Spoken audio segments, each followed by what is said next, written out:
Romeo 8 अध्याय में, Romeo 8 और उसका 31 से पढ़ें।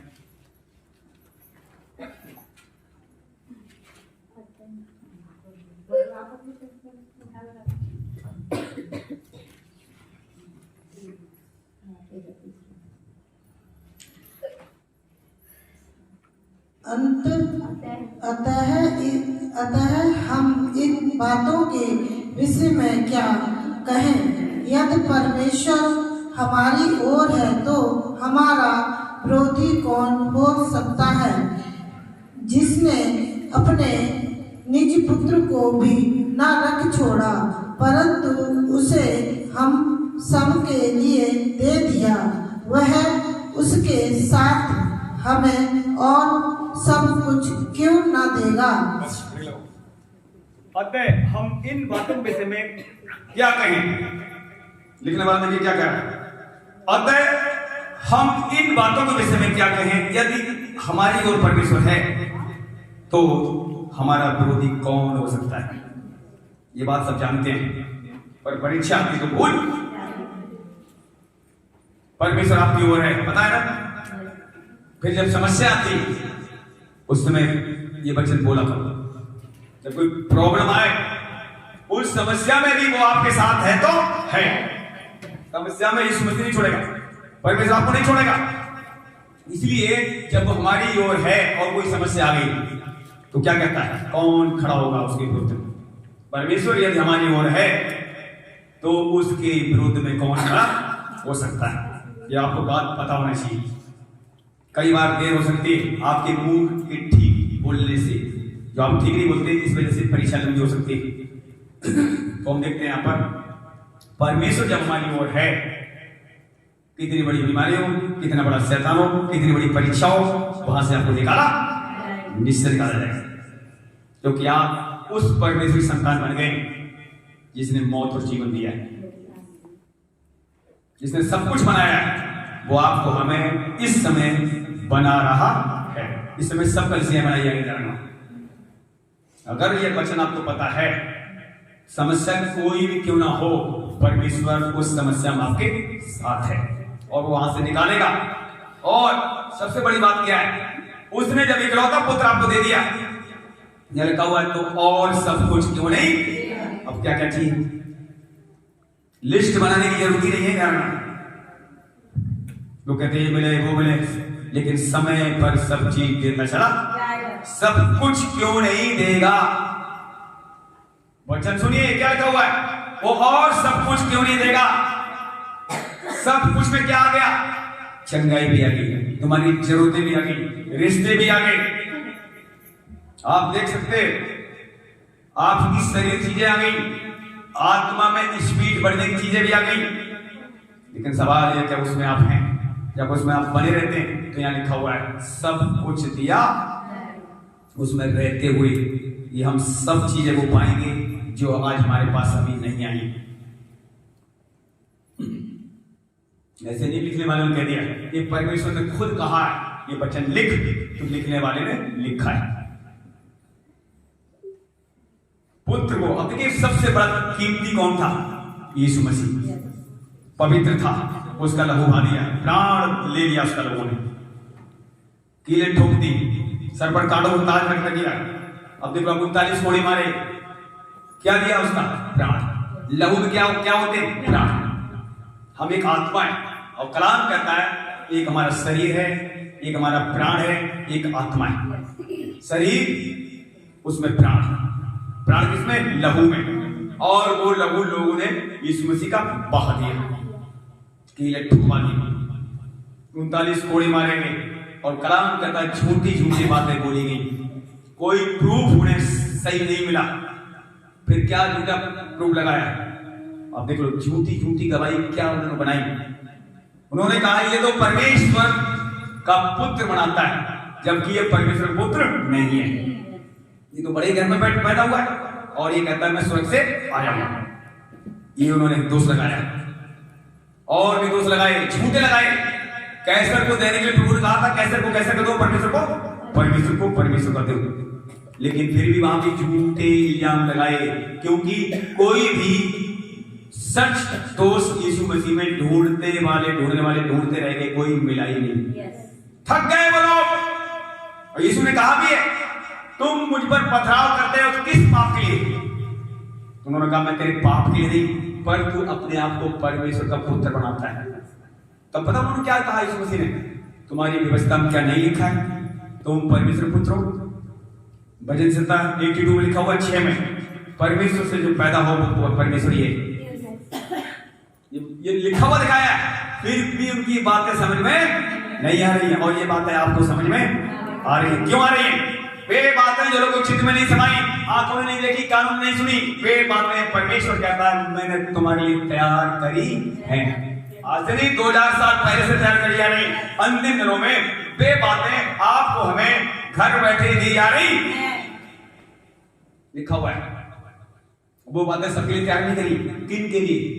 जिनसे खुदा कहता है मैं प्यार। बताइए आपसे कितना प्रेम करता है। ये बातें आपको समझ में भी दे रहा है, सहायक दिया है। पवित्र आत्मा एक सहायक आपको मिला है, जो परमेश्वर को उससे बातें आएंगी वो आपको समझाई जाएंगी और पहुंचाई जाएंगी, वो आपको पहुंचाई जाएंगी। पवित्र आत्मा सबके पास नहीं है, संसार के पास नहीं है। पवित्र आत्मा उन्हीं के पास है जो यीशु मसीह के पीछे चल रहे हैं। सबसे बड़ा सहायक कौन है? पवित्र आत्मा। और संसार में क्या घूम रहा है? दुष्ट आत्मा। पवित्र आत्मा हर दिन आपको शैतान के चुंगल से बचाएगा, उसमें फंसने नहीं देगा। ठीक से चलोगे तो वचन में बने रहोगे, प्रार्थना बने रहोगे, एक भी जाल में शैतान फंसा सकता, पाप में गिरा सकता नहीं। इसीलिए वो आपको सहायक दिया गया है। पर लोग सहायक के साइड कर देते हैं, अपनी चलाते नहीं। बात गलती जब होती, जब हम अपनी चलाते, जब अपनी नहीं चलाएंगे, उसकी चलाई चलेंगे तो कोई ताकत गिरा। लिखा हुआ है परमेश्वर की चलाई में चलते हैं वही परमेश्वर पुत्र ठहरे, जो आत्मा चले चलते हैं। तो हम क्या देख रहे हैं? और सब कुछ क्यों नहीं देगा? वो सब कुछ देगा, लेकिन अब देखिए उन चीजों को समय रखा गया है। आप पढ़ लो, कोई चीज अभी आपको मिल चुकी है, खुदा ने दी है तो उसका समय का आज आपको दे दी। कुछ चीजें नहीं मिली, आने वाले दिनों दी जाएंगी। यस नो, उनका समय लिखा हुआ है। सब कुछ सारी बातें लिखी, हर चीज का समय है।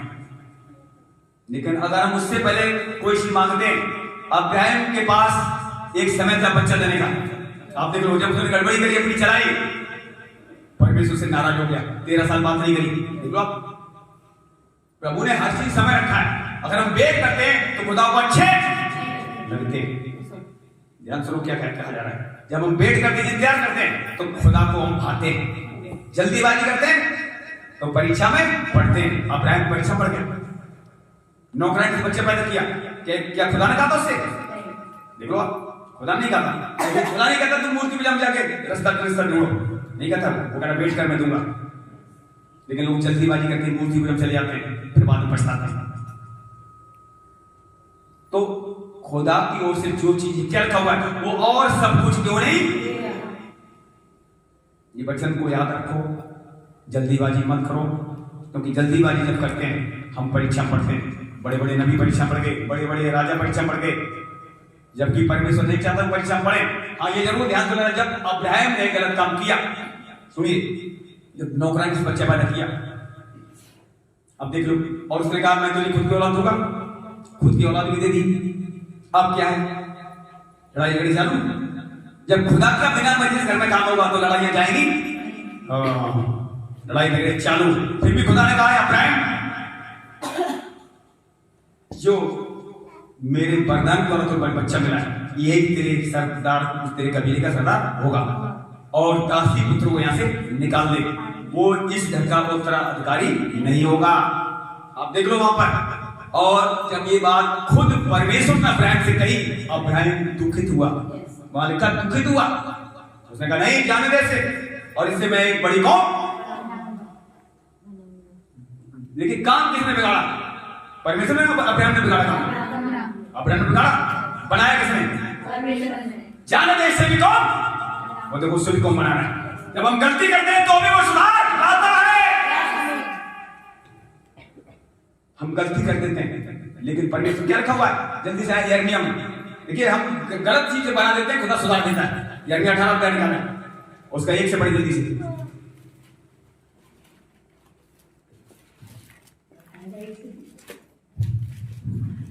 यहोवा की ओर से यह वचन यिर्मयाह के पास पहुंचा, उठ और कुमार के घर जा और वहां मैं तुझे अपने वचन सुनाऊंगा। इसीलिए मैं तुम कुमार के घर गया और क्या देखा कि वह चाक पर कुछ बना रहा है। जो मिट्टी का बर्तन वह बना रहा था वह बिगड़ गया। तब उसने उसी को दूसरा बर्तन अपनी समझ के अनुसार बना दिया। बस बर्तन देखिए कौन बना रहा? कुमार। और बर्तन बिगड़ गया। मिट्टी किसके हाथ में रखी? हम किसके हाथ में? तो अगर हम गलती हो जाएगी तो सुधारने की ताकत रखता है। अब्राहम से काम बिगड़ गया, बिना इच्छा से दासी के पास गया। उसने सोचा इससे ही मेरा वंश चलेगा, क्योंकि टाइम ज्यादा हो गया, कब मर जाए कुछ पता। उसने अपनी पत्नी की बात मान ली और दासी से एक बच्चा पैदा किया और उसने ये फैसला कर लिया होगा दोनों ने, अब तो ये हमारा वंश चलाएगा। लेकिन वो नहीं हुआ, खुदा ने उसे रिजेक्ट कर दिया। देख रहे हो, खुदा ने घर से बाहर निकलवा दिया और कहा तेरा बच्चा होगा, वही उससे वंश में बड़ा हुआ। क्या मिला? इसहाक मिला, उससे वंश बड़ा। देख रहे हो। और जो गलती करी अब्राहम ने, जो बर्तन बिगाड़ दिया, यहाँ पर यिर्मयाह कुमार से बर्तन जो बिगड़ गया, कुमार ने दोबारा अपनी समझ के अनुसार, तो वहां परमेश्वर ने अपनी समझ के अनुसार उस बच्चे को भी व्यर्थ नहीं आने दिया। एक बड़ी कौम अगर अब्राहम ये न कहे देख मैं तेरा परमेश्वर नहीं। हम हर बात में खुदा को महिमा दे सकते हैं। गलती हम करते हैं, सुधार वो लाता है। गलती हम करते हैं, सुधार वो लाता है। और एक दिन ऐसे करते करते सिद्ध हो रहे हैं हम सब। हम में से कोई परफेक्ट नहीं जानना है, लेकिन अपनी गलतियों को खुदा के आगे जरूर रखें ताकि वो बचा सके। कई बार लोग गलती नहीं रखते और गलती करते जाते हैं, गलतियां मानते नहीं, फिर प्लस गलती जो मानेगा नहीं, याद रखना खुदा के आगे, तो उसे छुड़ाएगा भी नहीं छुड़ाएगा। जिसे बहुत जरूरी हमसे अगर गलती होती, खुदा के आगे प्रार्थना गलती मत बताएं, ये गलती हमसे खुदाबंद बार बार हो रही और ऐसी सामर्थ अनुग्रह दे ताकि गलती ना करें। तो ये लज्जित ना होने दो और मैं भी लज्जित हूं। जब ऐसा अनुग्रह मांगते हैं खुदा वहां से निकालता है। अब्राहम को वहां से निकाला। फिर अब देखिए अब्राहम, बाइबल बताती है एजेड था और धर्मी भी था, परमेश्वर का खौफ भी, फिर भी उसने कई बार गलतियां करी। अब देखो उसने झूठ बोला, जहां मरने का नंबर आया क्या बोला अपनी पत्नी से? तू मेरी बहन, तू मेरे भाई बोलना। देखो झूठ, जबकि व्यवस्था वहां आई हुई थी, तब तक मूसा नहीं आया था, वो झूठ बोल रहा है। लेकिन झूठ बोलने के बाद भी आप देख लो, जब उसकी पत्नी फिरौन के कब्जे में हो गई, वो अपनी पत्नी बना सकता था, लेकिन बीती रात में खुदा ने उसे धमका दिया, ये नबी की पत्नी है, इसे हाथ पर लगाना। ये नबी है, अब्राहम मेरे पास आया, इसकी पत्नी को छूना भी मत, नहीं तेरे घर को मैं बर्बाद कर दूंगा। और सपना आया, उठ के लड़खड़ा गया, उठा, उसको बुलाया कि अब्राहम तूने मुझसे झूठ क्यों बोला? तब उसने सारी बातें बताई और जो कुछ लाया सब ले जाए, यहाँ से मेरे देश से निकल जा, सुरक्षित अच्छा वाला तू यहाँ से जा। पता है जब हम झूठ भी बोलते हैं तो भी परमेश्वर कहता है ये मेरा ही बंदा है, और शैतान घबराता है। लेकिन अब्राहम ने, देखिए अब्राहम की परमेश्वर फिर क्या था, ये अब्राहम मेरे पीछे चल और सिद्ध होता चल। तुझे सिद्ध होने की जरूरत है, क्योंकि तू बार बार झूठ का सहारा ले रहा है। तो आज कोई झूठ का सहारा भी ले रहा, बार बार सिद्ध होने की जरूरत है। कोई भी यहाँ पर अच्छा है, हम करना, परमेश्वर नहीं चाहता झूठ लेकर आगे बढ़े। अब्राहम क्या करता था? झूठ लेकर आगे बढ़ रहा था, लेकिन बचाया किसने बताओ? झूठ जब हम बोलते हैं तो कौन आता है वहां पर? फिर भी खुदा ने उसकी पत्नी को छूने, या तो वहां गड़बड़ी हो सकती थी, बदनामी हो सकती है अब्राहम की। यीशु की बदनामी सुनिए, ये हम देख रहे हैं, यीशु की बदनामी खुदा ने नहीं होने दी। झूठी बदनामी वैसे करी उसने, कपड़ा छीन कर लिया, फंसा दिया, पर झूठी बदनामी करी, पर सच्ची बदनामी उसकी नहीं हुई। देखो यीशु क्या करता था? खुदा का खौफ मानता था, वो झूठ भी नहीं बोलता था, साफ साफ अपने पिता को खबर देता था, अपने भाइयों के बारे में सारे मैसेज पहुंचाता था। देख लो, इसलिए खुदा था और वो अपने बाप का प्यारा था। कोई भी गड़बड़ी उसके भाई करके पहुंचाता था। तो खुदा ने क्या क्या दर्शन दिया वहां पर? दर्शन जितनी बार आए सब उसने अपने बाप को बताया, भाइयों को बताया, छिपाया नहीं, क्योंकि वो ईमानदार था। ईमानदार था और खुदा का भय भी मानता यीशु। उसके जीवन में जब आप ईमानदार बनेंगे, कुछ छिपाएंगे नहीं, तो भी सामना फेस दिक्कतों का करना पड़ेगा। दिक्कतों को सामना किया, फेस किया, लेकिन एक बात जरूर जानना, यीशु के साथ कौन था? परमेश्वर था ना। यहोवा था, हमारा क्या हुआ है? हम आते हैं जल्दी से उस वचन में आए, भजन से आए। तो हम लोगों ने यहाँ देखा, अब भजन से जल्दी आते हैं।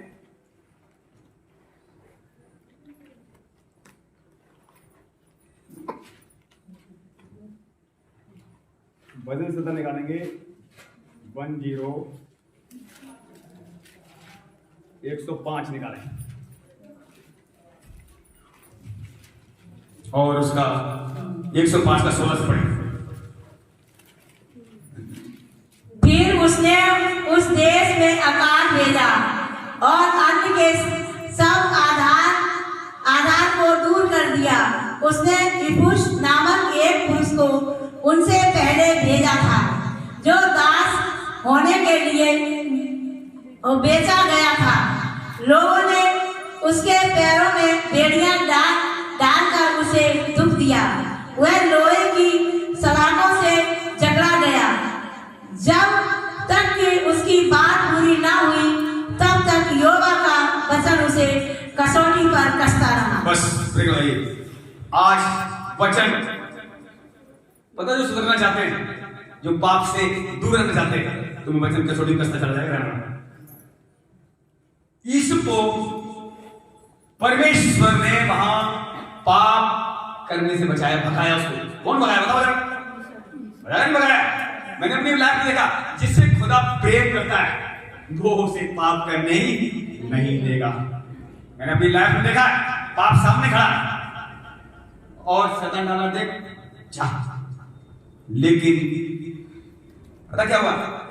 हमने पाप, पता क्या हुआ? मैं अक्सर बताऊं, जैसे यूसुफ भाया, वैसे ही मैंने उस दिन देखा, कुछ दिन पहले, कई साल पहले बात, पाप मुझसे भाग रहा है। ये क्या हुआ? शैतान थाली में सजा के पाप लाता है, लालच देता नहीं देता है। और सबसे बड़ी बात क्या है? सुनिए ध्यान से।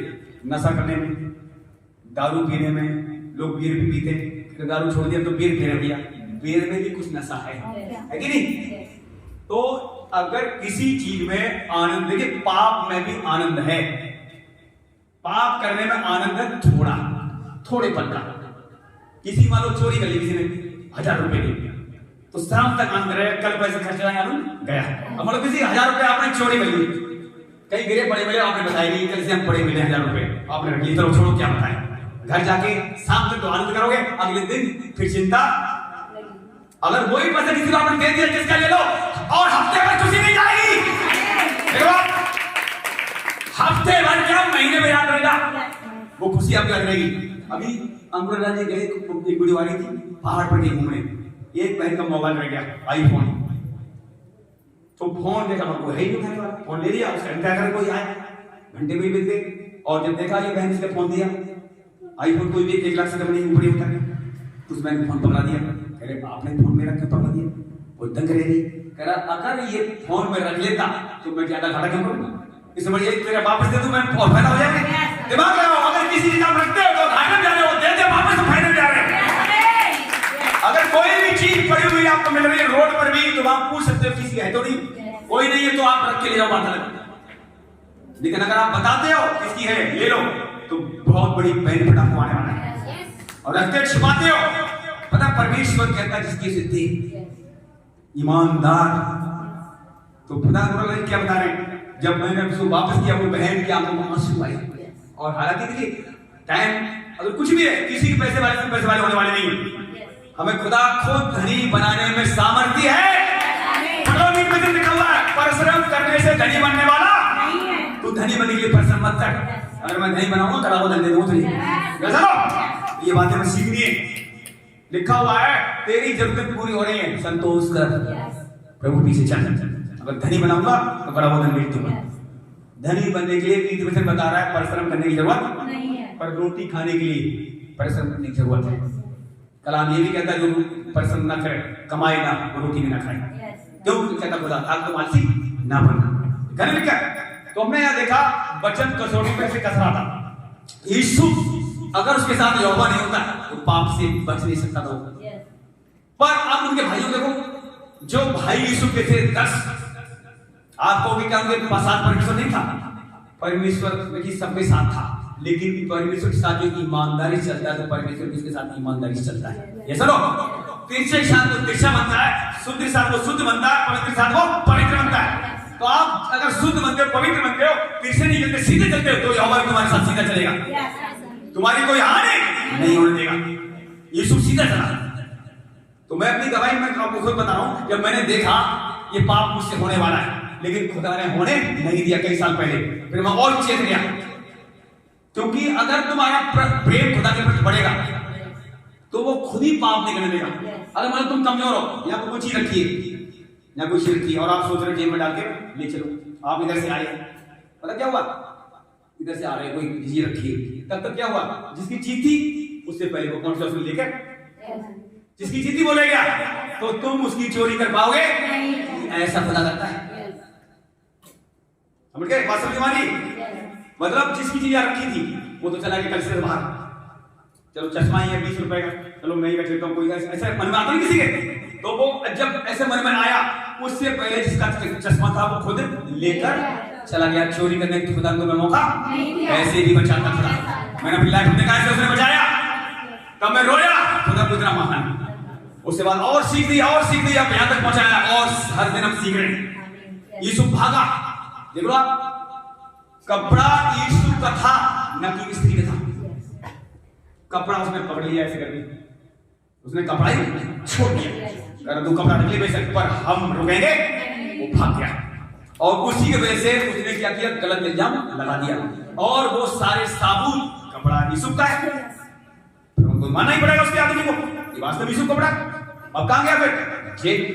पढ़ लो आप, जहां जहां यीशु गया ईमानदारी की वजह से खुदा उसके साथ साथ चल रहा। जब जेल में गया, खुदा जेल में भी साथ चला गया। देखो जेल में आशीष आने लगी, वहां लिखा हुआ जेलर खुश हो गया उसके काम उस देखकर कि जब से आया है तब से जेल जो बिगड़ी हुई वो बन रही है। और इसमें की जहां जहां काम बिगड़े होते, खुदा के बंदे पहुंचते, काम बनना शुरू हो, जेलर खुश हो गया। ये अब वो जेलर सोच रहा होगा ये तो गलत काम हुआ है, लेकिन हमें समझ नहीं आता गलत काम कर रहा होगा। देखो तुम्हें जो दोस्त लगा रहे कुछ भी वो लगाते रहे, पर जहां जहां तुम जाओ आशीष आएगी, वो लोग तुम्हें ईमानदार जरूर समझेंगे। निश्चय ईमानदार रहना, ईमानदारी की छाप लगाना अपने ऊपर। तो वहां पर देखो यीशु 2 साल रहा, और उससे पहले ही वहां लिखा हुआ है 2 व्यक्तियों के मुंह लटके हुए थे। पता आपको, उन्हें स्वप्न आए थे, एक को हाँ दोनों आए थे, अब दोनों मुंह लटके बैठे हुए थे, दोनों के स्वप्न उसने बताए, और दोनों के जीवन में वही काम हुआ। एक तो बच गया, एक टांग दिया गया, फांसी पर लटका दिया गया। अब जो बच गया था राजा के साथ खड़ा किया गया पिलाने वाला, और यीशु ने कहा था जब तू राजा के पास पिलाने लगे तो मेरी भी सुधि रखना, यहां से निकलवाना। मैं गलत काम पे, हमें गलती से यहाँ लोग लाए, हमने कोई ऐसा गलत काम नहीं किया, उसने ईमानदारी में बताई, फिर भी वहां लिखा हुआ है वो तो पहुंच गया राजा के पास, यीशु को निकालना भूल गया। कोई खबर नहीं ली इसकी, 1 साल बीता, 2 साल बीती, कोई तुम्हारी खबर ले ले, खुदा खबर ले ले। 2 साल बाद खुदा ने खुद उसकी खबर ली, फिर उनको सुना दिया वहां के राजा को। नील नदी से क्या हुआ, 7 गाय निकली, पतली, फिर निकली मोटी, पतली गाय मोटी को खा गई, और फिर भी वो तंदुरुस्त नहीं हुई, वो घबरा गया सपना देखकर। फिर 7 बालें मोटी गेहूं की निकली, 7 पतली निकली, पतली वाली मोटी वालों को खा गई। ये सपना आया, वो सपन देख घबरा गया, मानिका वो देखो नींद नहीं आ रही, और ये सपना पूछने की बात चल रही थी राज्य में। तब वो बात उसको याद आई पिलाने वाले को, अरे राजा तेरे जेल में ये सब बनता है, उसने मेरा सपन बताया, तेरा ही सपन बताएगा, वो ना वो ऐसा अच्छा। अब देखिए खबर किसने ली, खुदा ने ली। तो अगर आपको खुदा कहीं से निकालेगा वो तरीके जानता कैसे निकालेगा, चिंता करने की जरूरत नहीं, कैसे निकालेगा उसके पास हजारों तरीके। सपना दे दिया और बड़े चक उसे निकाला गया, बाल बनवाए, दाढ़ी बनवाई, कपड़े अच्छे पहनाए गए, जूते पहनाए गए, सब कुछ इंतजाम किया गया, तैयारी किया, और तब सब उसने बताया, और सपन जब बताया राजा हिल गया, कह रहा अब किसे तू बुद्धिमान तो तू ही दिखाई देता है, तू ही मेरे राज्य में प्रभुता करेगा मेरे पास, प्रधानमंत्री बनेंगे ना बन गया। तो आज अगर आप ईमानदार बनोगे, जिस पोस्ट पे आप जाना चाह रहे हो उसको खुदा देगा। लेकिन ईमानदार बने रहना। कुछ भी हो रहा है, कोई भी आपके पीछे लगा हुआ है, आपको लग रहा है मेरी बदनामी हो रही है, वो बदनामी इसीलिए हुई है ताकि आपकी तारीफ होने आ रही है। इससे उसकी कितनी बदनामी नहीं हुई थी, यूसुफ की बहुत बदनामी हुई थी, सगे भाइयों ने हमने बेच दिया, और उसकी पोती पर की पत्नी बदनामी करी आपने कहां नहीं हुई बदनामी, जबकि बदनामी के लायक वो था ही नहीं, और ईमानदार था, और परमेश्वर ने उसे प्रधानमंत्री बना दिया, और यहां तक कहलवा दिया इसके बिना कोई राज्य में हाथ पांव हिलाएगा नहीं। कितनी इज्जत, और आज जिसकी बदनामी हो रही है, कई गुना इज्जत आपकी आने वाली है। खड़े रहना, बड़े रहना, बड़े रहना। वचन आपको हमें सबको बना रहा है, हर दिन आपको वचन एक कसौटी पर कस रहा है ताकि आप पाप न करें। यीशु को वचन कसौटी पर कस रहा था, सलाखों बना दिया, क्योंकि जंजीरें भी लगी हुई थी। यीशु ने क्या किया, जेल में जाके लोगों को पढ़ाया सिखाया, वहां भी बड़ा काम किया, जहां जहां गया खुदा उसके साथ था। तो आपको भी चिंता नहीं करनी, ईमानदार बनना, पवित्र बने रहना, जहां जा रहो खुदा आपके साथ चलेगा। और वो लोग जो लोग आज आप जानते नहीं, न जाने किन के कहां कहां तुम्हें खुदा ले जाए, और कहां कहां तुम्हें लोगों के द्वारा आदर मिले, कहां कहां खुदा तुमसे काम करवाए। ईमानदार, वफादार, क्योंकि सचमुच ईमानदार जब हम बनते हैं तो वो पता क्या करता, काम सौंपता है। क्या कह रहा प्रभु, एक नगर में तू ईमानदार तुझे 2 नगर दिए, अब तो समय बिल्कुल ही करीब। तो अगर आप ईमानदार बन रहे हैं, पता क्या स्वर्ग में आपके लिए सचमुच बाइबल बताती है जश्न मनाया जाता है। ईमानदार, अय्यूब ईमानदार था, पढ़ो अय्यूब इतना झेलने के बाद उनकी परीक्षा नहीं आई यार, लेकिन ईमानदार लोग खुदा को चाहिए, नम्र लोग चाहिए, हम्बिल लोग चाहिए। जब आप सह नहीं पाते तो खुदा बताओ कैसे काम करवाएगा।